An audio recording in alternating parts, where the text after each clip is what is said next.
Hi friends, மாங்காய் ஊறுகாய் செய்யலாமா? அதற்கு தேவையான பொருள்: மாங்காய் சீவியது, தேவையான அளவு வெறும் மிளகாய்த்தூள், உப்பு, மஞ்சள் தூள், பெருங்காயம். இந்த கடுகும் வெந்தயம் வறுத்து பொடியாக்கி மாங்காய் வதக்கின பேர் கடைசியாக சேர்த்துக்கணுங்க. இந்த சீவன மாங்காயில் மஞ்சள்தூள், மிளகாய்த்தூள், உப்பு போட்டு நல்லா கலரி வச்சுக்கணுங்க. எண்ணெய் காய்ந்ததும் கடுகு சேர்க்க வேண்டும்.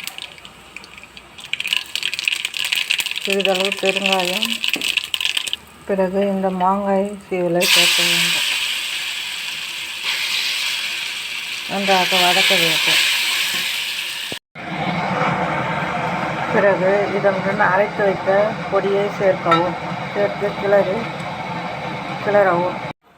மாங்காய் ஊறுகாய் ரெடி. இது சுட சுட சாதத்தை போட்டு பிசைந்து சாப்பிட்டால் நன்றாக இருக்கும். இட்லி, தோசைக்கும் தொட்டுக்கொள்ளலாம். தயிர் சாதத்திற்கும் தொட்டுக்கொள்ளலாம்.